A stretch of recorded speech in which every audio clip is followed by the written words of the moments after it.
Good afternoon, everyone, and welcome. I am honored to welcome you to this important webinar commemorating the International Day for the Elimination of Violence Against Women. I am Dana Levenson. I will be your moderator today, and this event feels particularly personal to me. That's why I feel so honored to be here as a Jewish woman and as a journalist who has witnessed firsthand and has interviewed several female survivors from October the 7th. I feel like today, more than ever before, we have to bring attention to the security and safety of women of all faiths from around the world. Gender-based violence is the most urgent and pervasive human rights issue of our time. Violence against women and girls is not only a violation of fundamental rights, but also a barrier to equality, development, and of course to peace. The numbers are staggering. Listen to this. 1 in 3 women worldwide, 1 in 3, experience physical or sexual violence in their lifetime. 187 women were victims of femicide in Canada in 2023, with 22 femicides in Israel last year. Most killings of women and girls are gender motivated. In 2022, close to 49,000 women and girls worldwide were killed by their intimate partners or other family members. This means that on average, more than 133 women or girls were killed every day by someone in their own family.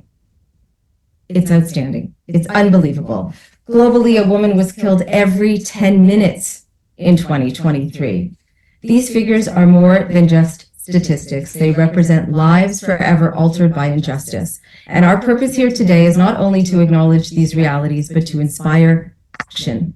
We all have a role to play in creating a world where every woman and girl can live free from violence, fear, and discrimination.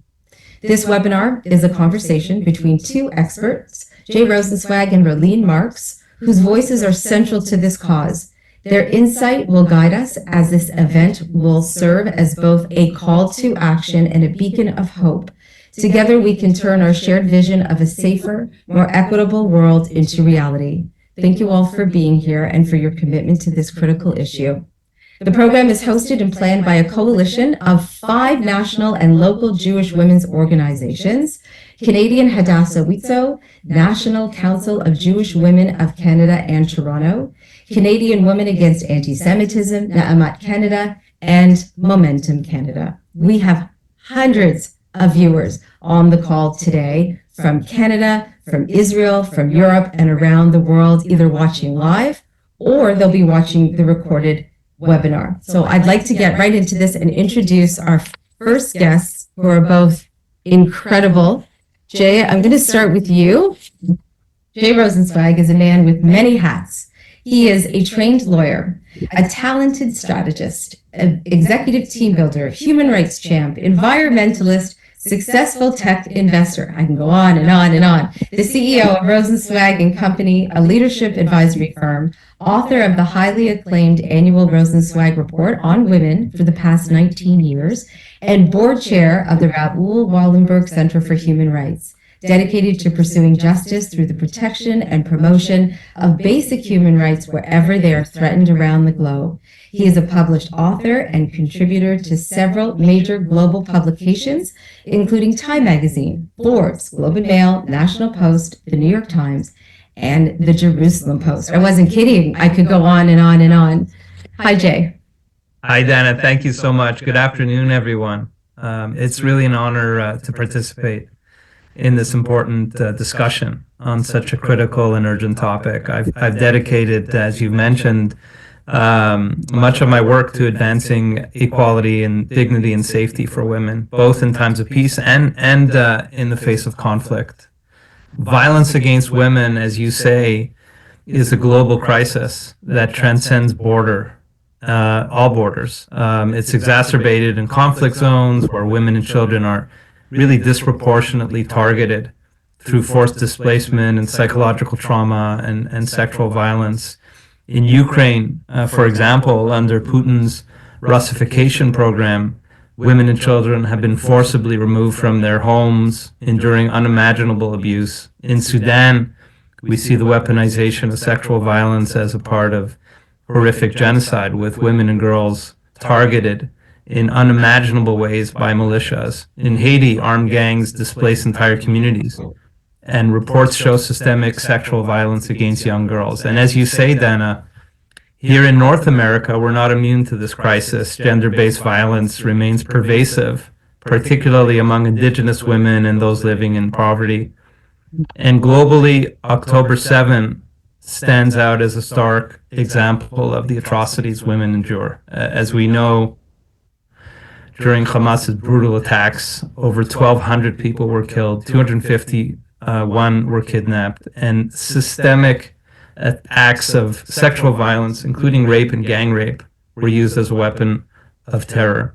So in closing, I would say at the Raoul Wallenberg Center for Human Rights, we've been working to address these crises. Our team submitted sanctions recommendations in response to Hamas's sexual and gender-based violence. We've also written extensive reports and undertaken advocacy regarding the genocide and gender-based atrocities in Sudan, ensuring these crimes do not go unnoticed. Additionally, I should mention that we are collaborating on a groundbreaking report introducing kinocide, which is the targeted destruction of families as a humanity, and examining the gendered impact of such violence. Our team helped evacuate over 450 Afghans, primarily Hazara schoolgirls and their families, from Taliban-controlled Afghanistan. Meeting these remarkable young women, including brave activists like 15-year-old Naila Ibrahimi, has been profoundly inspiring and reminds us of the importance of action. So today, on the World Day Against Gender Violence, I'm reminded of Alexei Navalny's words, "You are not allowed to give up." That sentiment guides us as we confront these crises, work toward justice, and ensure that women everywhere can live free from violence and fear. Thank you, Jay. And we are not going to give up. We are going to continue to fight this every single day. And today is just one example of that. And I'm going to bring in a real champion from Israel, Rolene Marks. Rolene is a freelance journalist, broadcaster, and keynote speaker, and published in numerous global publications. Marks is the owner of Rolene Marks Consulting, specializing in media, public relations, consulting on Jewish and Israel-related issues, as well as media trading with both local and international clients. Rolene produces and presents Modine and Beyond, a weekly English language show on Radio Modine. She is a co-founder of Lay of the Land, host of the Israel Brief on YouTube, co-founder of the South Africa Israel Policy Forum, and is the national spokesperson for the South African Zionist Federation. Rolene also volunteers for WITSO, is a member of the World WITSO Executive, represents World WITSO at the UN, Alliance of Civilization Sessions on Anti-Semitism, and is World WITSO's representative to the International Alliance of Women. Wow, that is also quite the bio. Hi, Rolene. Thank you so much for joining us today. We were just speaking before. You're in Israel. And tell everyone where you are right now. Good evening. Well, it's good afternoon to everybody in Canada. And thank you for having me. So I just want to do a little bit of housekeeping. I am in my shelter. If some of you have seen the news, we do have reports of a possible ceasefire with Hezbollah. We are expecting that to possibly come through tomorrow. But we know our enemy, and we know that they will take advantage of any possible remaining time to fire as many rockets and missiles towards the center and the north of the country. Yesterday, we had between 250 to 300 projectiles launched at the north and the center, causing quite a significant amount of damage. From where I am in Modi'in, in the center of the country, we heard the boom in Moshav Rahadnia, which actually shook our building. So if there are sirens or alarms, I'm perfectly safe and will just stay here in my shelter. Okay, well, you let us know if there's anything. Okay, we're okay. You let us know, and Jay and I have got it, and you can come in and out if you want, but you sound like you are safe where you are. So thank you for giving us that update. Fingers crossed, our hearts are with you and everyone in Israel, of course, tonight, and praying that you have a peaceful evening ahead. So, Jay, I want to start with this question with you, because sexual violence against women is not new, as you were just listing the horrific acts in various countries. But it did come to the forefront after October 7th, where we did see the most horrendous crimes against women and sexual violence being weaponized at an unprecedented level. Now, if that precedent had been met prior, we didn't know about it the way we were made aware of it after October 7th. And you wrote in the Jerusalem Post that on October 29th, 2023, the UN Committee on the Elimination of Discrimination Against Women, from whom we expected a strong condemnation of the October 7th crimes and an urgent call for action to free those abducted, said not a word about the matters expected.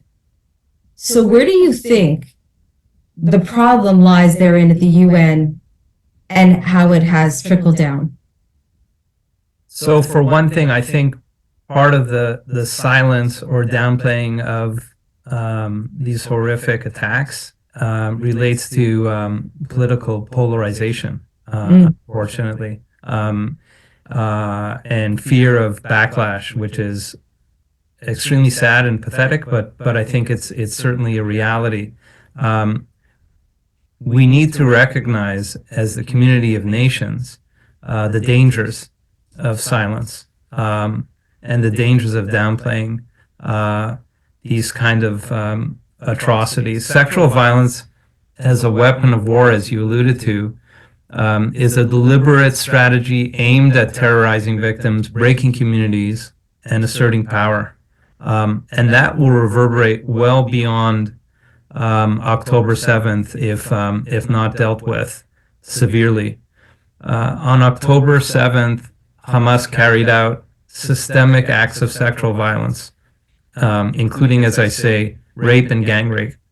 Targeting women and children is a calculated tactic of war, and it can't be let to stand unabated, and we need to document each and every aspect of these crimes. The United Nations has not done nearly enough, like not even close. But we do have some reports coming out of the United Nations, and I alluded to this in the report as well in the Jerusalem Post, a report by Pramila Patten, which is very important to note. She is the Secretary General Special Representative on Sexual Violence in Conflict, highlighted the brutal use of these crimes during the attack and against hostages, and such acts must be recognized as war crimes and prosecuted accordingly. So even though the United Nations has not done nearly enough, we need to leverage as much as we possibly can whatever has been said, and that report, I think, is absolutely key. So Ms. Patton did come out with that report, but not until closer to the end of November, which was, everybody thought, that's insane. We know there's video. We know what they did. Yes. We saw the horrendous crimes. So this lends me to my next question, Rolene, because part of it, Jay picks up on the political side, and I want you perhaps to talk about the media bias side. I know you're in Israel and the reporting that you're seeing is in Israel, but here in Canada, the media has been biased. And so I know that you are fighting the lack of reporting every single day with your Israel briefs on YouTube. They're fabulous. So that's your role in doing that. But I wonder, what would be your advice to everyone else trying to fight that, to bring awareness to the lack of information that we are getting around the world because of the bias? So, for example, there was denial, and a lot of media outlets were not even reporting on the sexual violence. Well, first of all, I think what we have to realize, it's not just Canada that has experienced this profound media bias. And we've seen it certainly not just with the issue of mass rape and gender-based violence, or as I call it, a crime against humanity of a sexual nature. We've seen it with other aspects of the 7th of October as well. And from what I have experienced, covering the events of the 7th of October and the war from here in Israel, and at times going down to the communities, to the sites where these atrocities happened, is I think that for journalists and for channels, unless they were in those kibbutzim or at the Nova Festival in the hours and days following the attack, they have completely lost any empathy. They've completely lost any impetus to report and tell the truth. In fact, very close to the 1-year anniversary, the impression that I got from members of the foreign press, several of us went down to the sites with our government press office. We spoke to the spokesperson of Zaka, who had documented those horrific crimes with photographic proof, but still with the understanding that we have to respect the dignity of our women and girls. Having seen the footage myself of what has been presented to the International Court of Justice, but what I saw from the media certainly was a complete lack of empathy and almost a will to just tick off something on their to-do list that they had a deadline to meet. So this is the attitude that I've certainly seen from the press covering stories here on the ground. I think we also have, in legacy media, we have this creeping in of identity politics, and just like the United Nations and just like the feminist organizations, which I'm sure we're going to speak about in a few minutes, we have seen this political polarization. But as you can no doubt hear, I am from South Africa by my accent, familiar to many of you. And there is a very famous African proverb that you can fell an elephant with a mosquito. So I think for all of us, we have to realize, and I know it's very intimidating when we look at our numbers compared to the numbers that we seem to be fighting against, and just how trenched it is in the media, that we're not powerless, we are not voiceless. Whether it is sharing this webinar tonight, the recording of this with as many people as possible, whether it is organizing in groups and communities in as many languages as possible to challenge the media, to keep on and on and on, to become that mosquito that's irritating the ear of the big African elephant, despite the flapping away, to demand that journalists employ the ethics of good journalism. And wherever we can, we've also got the law. We have also got processes like ombudsmen around the world that are there to adjudicate. So we need to make use of the tools that are available to us. But I think every single one of us has power, whether it's me on YouTube with an Israel brief, or on radio, on television, or every single person watching that has a social media account and has friends, even if it's one or two that have a sympathetic ear or even a curious ear. We have got to challenge, and we have got to be vocal.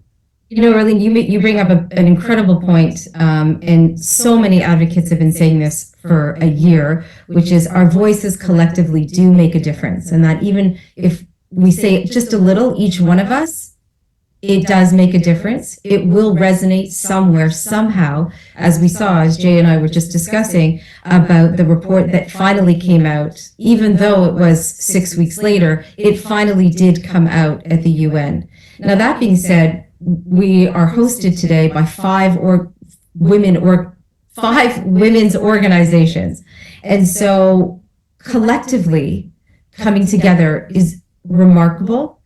So beautiful that these organizations have come together. What are some practical solutions that female organizations, women-led organizations can do right now that they can make an impact to bring awareness to gender-based violence against women? I think, first of all, let's talk about what we can do around the event of the 7th of October, because I think that opens a door to talk about women's issues. Hold screenings of Screams Before Silence. Speak to other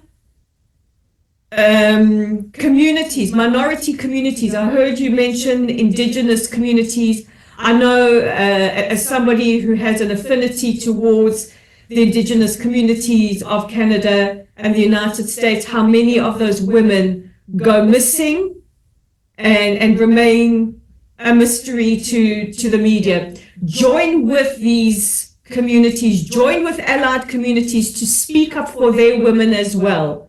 When we start to build bridges and connections with other communities, and we start to show up as allies, even though many of us feel that we have stood for so many causes and now feel that so many don't stand with us, I think just that outreach makes a world of difference. When they feel heard, we can feel heard.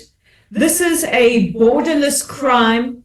It is a crime that doesn't care about religions or social structures or anything. This is a crime that is imposed on women to deny us our dignity and to deny us basic human rights. And tonight is an absolute shining example of what we can do practically. And I think maybe the next event that you do is expand the tent to include women's organizations from our allied communities. This is not a political issue. This is a human issue. This is a humanitarian issue. And you have to be extremely polarized and extremely biased if you can't look at that and see that for what it is. I do agree with Jay that we've got the United Nations report, which we have to use to our advantage, but I also want to raise several other reports. We've got the ACRI report here in Israel, which is the Association of Rape Crisis Centers, their report. And there is a report that a phenomenal group of women are currently working on, which has documented what was not documented in all the chaos. And it's important that people understand just how massive a crime this is, or this was, because it's still ongoing, because we still have 13 women captive in the dungeons of Gaza. And we have the phenomenal unit of Lahav 433 who are investigating this, the biggest crime of its kind in Israel, and to make use of the resources that we have here to speak to other communities and to speak to your communities. So I do want to shift a bit to the report, because the International Alliance of Women Annual Report 2023-2024 was out. And Jay, I want you to perhaps comment on this if you can.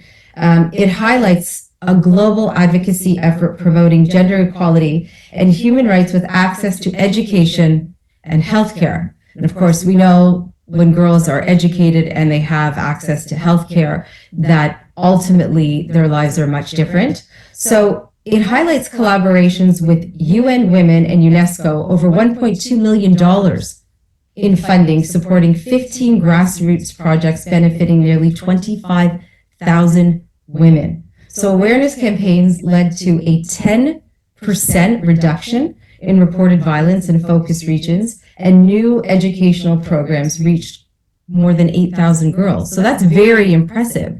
So it seems whatever they were doing, and the report found what they were doing, that we need more of that. We need more of that everywhere, particularly in the regions that you had mentioned at the beginning. Absolutely. I want to circle back to the conversation and also comment on the report and the recommendations. Certainly, as I say, even in our own country, we're not immune to this problem, and it's typically, although we see violence against women in affluent societies as well, but it's even more pertinent when it comes to lower income families. So there's definitely a connection between women's rights and the freedom of women who have higher incomes, and that's part of why I do my Rosenzweig report, because there's definitely a connection between the safety of women and their ability to thrive economically. But to circle back on some of your earlier discussion, the denial that we've talked about from political points of view, from the United Nations, from the media, this denial, we have to understand the importance of how it dehumanizes victims, emboldens perpetrators, and mirrors the dangerous denial of past genocides. So confronting it is essential to achieving justice and preventing recurrence. So to Rolene's point about the mosquito and the elephant, the one thing that I feel that our community hasn't done enough of is leveraging off of the technology that we all have at our fingertips. I commend what we're doing today, and we need to push out this conversation broadly. But I feel that our community can do better when it comes to communicating online, and technology and the digital world we live in can often be a neutralizer, even if we're a very, very small rounding error compared to the rest of the world in ratio. So I think that's really, really important. Intersectionality is something as well that was brought up, and I think that is really a key, reaching outside of the Jewish community to find commonality with other communities. So, for example, Rolene mentioned the indigenous community. One way we can find common cause with them is to speak as one indigenous people to another, and I think that's a way of really resonating. I'm working on a Black Jewish alliance with Van Jones south of the border, who's been really great on this issue, and we've been advising one another on how to best collaborate with the Black community, which we've lost to a large degree, but it shouldn't be that way. We have so much in common with the Black community, and hip hop culture, as an example, back to my point about understanding how to communicate properly, including communicate properly to young people. I think that's a key because the young generation is really highly influenced by that culture. It's a very dominant culture. So one last thing I'll say before you jump in, Dana, is just as an example of my conversations with Van, he talks about the H's and the H's that we have in common with the Black community. One being they're discussed with Hamas. They look at Hamas as not freedom fighters, but freedom takers. The concept of hate, the Black community certainly can understand the dangers of hate. They agree that the Jews are entitled to a homeland. And fourth, the issue of hostages. The Black community can relate to hostages. They themselves were brought to North America, as an example, as hostages. So I think dialoguing outside of our community in the deepest ways possible can help to stem the tide in a different direction. So there's two questions that are on my mind as both of you are talking about an online activism, let's just say, or advocacy. And I would venture that we don't have a lot of young people on the line. They're probably at school, whether they're at high school or they're at university. But as adults, as parents, perhaps we could have these conversations with our younger people in our homes about starting to sift through the information and also to contribute contribute to the information in a very positive, progressive way. And we need to start that communication. So I'm wondering if you have some dialogue you can share with some of us here, how we can create that with our younger people in our homes to start, because they're online 24/7. Well, if I could jump in here. First of all, I want to commend Van Jones for being an absolute unwavering ally to the Jewish people, especially in these difficult times. I see him consistently on air with his yellow ribbon for the hostages and also his blue pin for fighting anti-Semitism. And by the way, I should add, he will be at the 80th anniversary of Auschwitz in January. So really his support is amazing. But sorry to interrupt. Go ahead, Rolene. Yeah. But if you could convey to him that we in Israel, we see it, and we are so profoundly grateful for his allyship. I think, Dana, you touched on something very important, is reaching the younger generation. And for young people, issues of social justice are very, very important to them. And this is where I think we can also learn from the younger generation how best to communicate the information that we feel is relevant and needs to get out there. I think for young Jewish people, despite being so unbelievably overwhelmed by what they face on campuses and in the streets of cities around the world, and in Israel, we have been following very, very closely the events in Canada, in Toronto, in Montreal over the weekend, and around the world with extreme concern and absolute horror. And I know that this can be very intimidating for young people. But I think it's also important if they make a human connection to the story. People connect to stories. They might not connect to statistics and they might not connect to reports, but they always connect to stories. And for young people, especially our young people, the story of Naama Levi, who is their age, the story of Daniela Gilboa, the story of Nili Albag, of Karina, of those girls that are sitting being held hostage, that is something that they can relate to. The stories of teenagers, young people who, just like themselves, were social justice warriors who went to dance for peace, something they would do, they can connect to.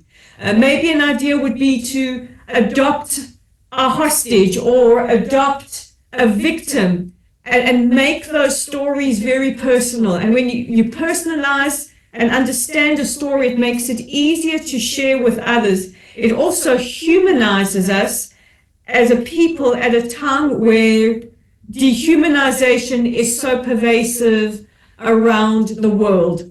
And I think it's a tool, it's an idea that can help them connect to their peers from other communities, from other minority communities, because they'll understand what it is like to be a minority community that faces being marginalized. You have to excuse my English sometimes. It's a bit of a muddle in the head with the Hebrew. But I think these are the small things that can make it very easy to get the message across. I think there isn't a young Jewish person around the world that did not connect with Hirsch Pauline Goldberg, may he rest in peace. I agree with you. Yes, absolutely. And Rolene, Jay had said, you both were talking about the mosquito, and we do have incredible organizations involved here today. Absolutely incredible. I can tell you personally, they're incredible. And the women involved in these organizations know how to rally. And so perhaps we throw it back to the orgs and say maybe the takeaway could be coming up with campaigns to rally our community. Each one of them can do something to rally our community, whether it's signatures, whether it's voices, whether it's an online campaign. But these are incredible takeaways. So I appreciate both of you giving us such great and solid information to take away right now. And part of that lends me to my next question, which is really now talking about domestic violence, because we know it's pervasive. It's in every culture. It's at every age, every socioeconomic bracket, as Jay was talking about. It's different, perhaps, with some women who are at different levels of economics and their ability to go out and work and make their own money. Do you think culturally there is a huge difference between cultures and domestic violence, Jay? Well, I'd say that sadly we see violence against women across a lot of different cultures, across all cultures, I should say, but certainly within the radicalized elements of some of the cultures, it's probably even more pervasive, and sadly we probably don't even see it, given the radicalized and closed nature of some of these, let's say, inner societies. But we unfortunately, I think, see it across all cultures. I'll mention from a domestic point of view that our Raoul Wallenberg Center has been not only working diligently on the international front, but we've also been granted leave to intervene in 2 upcoming Supreme Court of Canada cases, one addressing actually Canada's international obligations on women's rights. So it's a sort of a blending of domestic and international, and another involving child pornography, where many of the victims are girls. So our team is really developing a strategy, in addition to all of this, to combat the staggering rates of sex trafficking of women and girls in Canada, ensuring justice for survivors and accountability for perpetrators. But I want to rewind just for a moment on what Rolene mentioned, and this applies to the domestic problem as well as international, and specifically the issue of October 7 and post-October 7. There's nothing more important than storytelling, and I think we need to do a whole lot more of that. I'm also involved in some other programs. You may have heard of the artist Five for Fighting. He has this big song, Superman. So I've been working with him on what's called a Yellow Ribbon campaign, and I want to share that with everybody after the call. Basically, we want to do a campaign where a yellow ribbon will be tied around a tree in front of one's house, one's office, in parks, to bring greater attention to the problem and the urgency of the hostages. He's also written a beautiful song, which I'm happy to share with everybody, specifically related to the hostage crisis, which is very touching, and it was included in a Washington Post column very recently. I'm also, on the issue of storytelling, involved in a project called See the Good, where we've gotten celebrities like Geddy Lee, Michael Douglas, Mayim Bialik, to tell positive stories about societies across cultures in order to bring some more positivity into the ethos, which I think is very important in today's day and age as well. Rather than the sarcasm and anger with which people are speaking, which is understandable, but we need to influence in other ways. So certainly that is, all of it sounds incredible, Jay. Unbelievable, actually. And maybe it will move the needle. We hope it will move the needle with all of it. But in terms of women and gender-based violence, what kind of responsibility, maybe I'll throw this back to Rolene, what kind of responsibility do you feel that communities have and religious institutions have to protect women and young women and girls? Because we're not getting it at a government level at this point. We're just not. So where do faith-based institutions come in and community leaders come in. Well, I can speak on behalf of WITSO, the Women's International Zionist Organization, as the country's most trusted women's organization, one of the oldest organizations, and we like to think of ourselves as the emotional first responders here in Israel. Certainly, the majority of we'll call it the social welfare type work, has been deputized to organizations like Na'amat, like WITSO, like other organizations. And I can speak from the Israeli perspective because our government has got so many different other priorities to focus on. And it's not just this government, it's successive governments, because we live in such a hostile neighborhood. So it is incumbent on us to be the safety net for women. And I want to touch on domestic violence, especially now during a time of war, because we see these numbers rise astronomically. We've just come out of a global pandemic where we saw a significant rise in domestic violence and gender-based violence because of people being forced into lockdown and those kind of situations. Now, in a wartime situation, you've got a profoundly traumatized country. I won't even say we are PTSD, I'd say we are TSD, because we're definitely not in the post phase and probably won't be for a long time.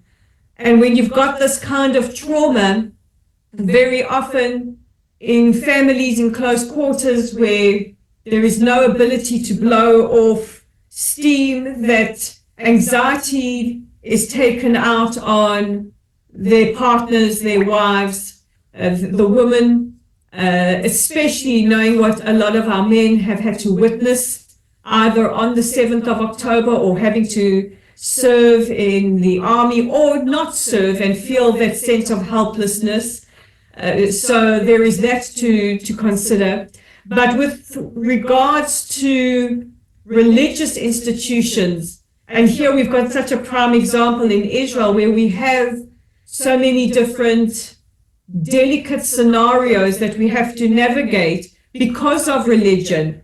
Just as an organization, we've had to learn and adapt to work very closely with the rabbinut so that Haredi women who are enduring horrific abuse know that they can receive our help still within the framework of their religious structures. We also have had to adapt to dealing with the Arab community because their needs are different. So I think where countries can learn from Israel is to learn to see how we adapt and how we deal with issues around gender-based violence, understanding the particular delicacies of each community.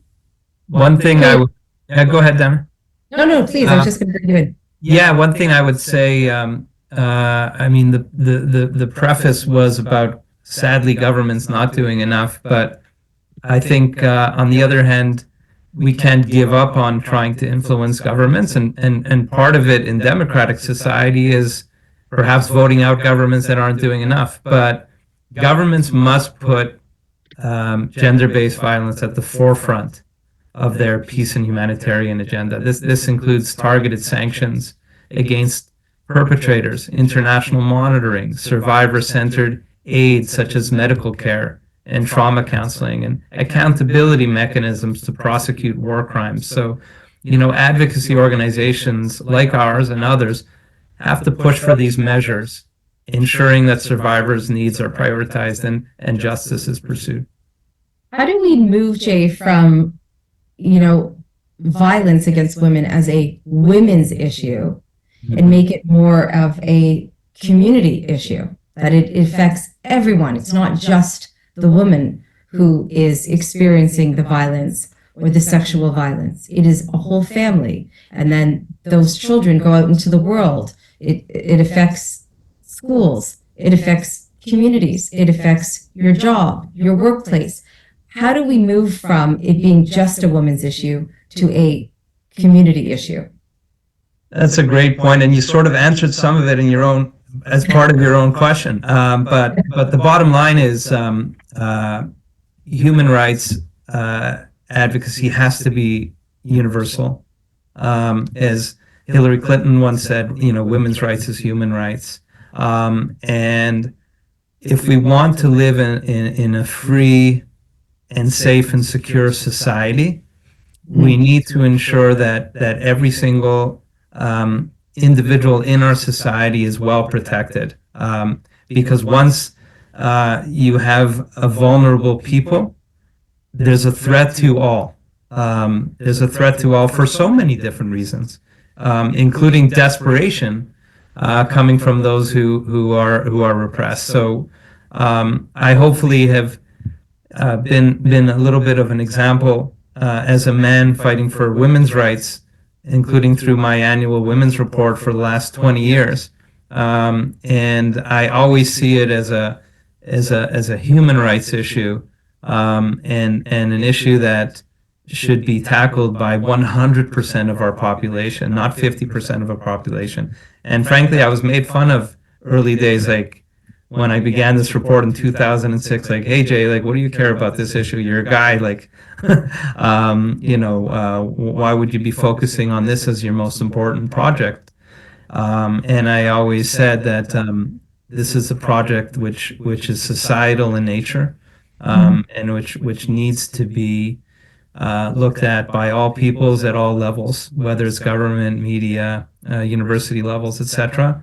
And I always say that I will continue doing my report as an example until hopefully one day I work my way out of a job. The good news is, as regards gender equality in corporate Canada, women now hold nearly 12% of named executive officer roles in Canada's top companies, and that's an all-time high.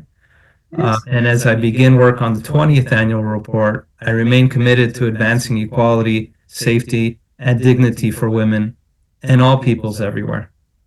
That's wonderful. Thank you, Jay. That's wonderful. I do want to mention to everybody watching this now, I didn't say this earlier, but we still have a little bit of time before we wrap up our last couple questions. In the chat, please feel free to talk amongst yourselves. If there are ways that you're thinking of community events or outreach or something, put it in the chat. Also, if you have some questions for Rolene and Jay, they will see the questions afterwards as well, and hopefully they can get to you. We are a big global community, as we've been talking about, and we have to all do this together. So feel free to participate in that way. Rolene, I want to ask you, with a little bit of hope, maybe not, but do you see that there will be an elimination of violence against women one day? I think that hope is an imperative. We always have to keep our hope. And I just want to thank you, Jay, as a woman, as a Jewish Israeli woman, for being such a shining example. Because this is courage, this is an example, this is a passion that is contagious. And the reason that I have hope is because of people like Jay, because of the many men that I have seen coming out and advocating for our women. The many, many men, Jewish, not Jewish, that I've seen across social media in this last year, standing with our women, realizing that they too are fathers, they too have sisters, they have wives, they have female family members, and the issue of gender-based violence and the issue of sexual violence against women isn't a woman's issue, it's a human issue. It's a human rights issue. And to see so many men standing beside us, advocating for us, some men more proud advocates than even women are, gives me hope. And Jay, I really, really hope we see you out of a job soon. I know. I was thinking the same thing. I thought, that'd be great. Jay, But in the meantime, women everywhere, from Afghanistan to Zimbabwe, owe you a debt of gratitude for being our voice in a world that so often silences us. Jay, I want to throw that to you. Are you hopeful? Do you see a world where there is the elimination of violence against women? The gender-based violence is gone. We don't have a world with that anymore. Are you hopeful? I'm an optimistic person by nature, and I believe as the founder of our Raoul Wallenberg Center, Erwin Calder, always told me as a student that when I asked him what we can do in a world that can often make us feel cynical or even indifferent, when I asked him that question, he urged me to heed the words of the great sage Maimonides, who suggested we look at the world as if it is half good and half evil. And if we look at it that way, then one good deed could tip the scales from evil to good. And so in that sense, we all have, as he says, and as I now tell my children, a cosmic opportunity, whether it be in helping a person to cross the street or helping a friend with homework or calling a grandparent to say hi. We all have a cosmic opportunity to tip the world and to tip the scales for good. So each and every one of us has to do our part with positive good deeds each and every day, at least one, and we'll bring the light that will extinguish the darkness. Beautiful, Jay. Thank you. Rolene, I want to end with my last question to you, which really, it's not a question, perhaps it's something that you can provide for all of us. We, as women and as men, we think about the hostages every day. We pray for them every day. We, particularly on this day, we are praying for 13 girls that are there, women, girls that are there. Perhaps you can end with a comment or two about how people are feeling in Israel about the girls in captivity, your feelings on it right now. I'm going to try and get through this without crying. Okay. There is not a morning that I don't wake up and my first thought is of our hostages. And I don't take for granted that I'm lying in a bed safe and that my husband is next to me, because for 101 families, this is not the case. For so many families, they sit every single day in an anxiety that we cannot possibly comprehend, but with a superhuman strength to get through each day and fight for their loved ones to be returned home to them, whether it be for burial, for a place where they can be buried with dignity and be laid to rest, or whether we can bring them home and embrace them as a nation and help them on their road to recovery. I think it's very important that we do not forget that this is not just a crime against Israelis or Jewish people. This is a crime against Jewish people, Muslim people, Druze, Christian, Hindu, Buddhist, and atheist from over 20 different countries. As the plight of our hostages fades from the world's consciousness, we appeal to all of you, please be the voices of our hostages. We know from the testimonies of former hostages what our women are enduring, our women and little girls, and some of the males as well. We know that they have been sexually violated, that this continues to be a daily occurrence for them. We know from physicians who have worked with the hostages the effect that 416 days of captivity has had on their bodies. We are in winter here in Israel. It is cold. It is wet. They are held underground without oxygen, without food, possibly losing over 50% of their body weight. The impact on their as their psyche, on their mental health, must be something that we cannot even fathom. Please, please, please, don't let your government, don't let, whether it be federal or local, don't let communities, don't let the world forget that there are 101 hostages. We need them home now. We are a devastated nation, deep in trauma,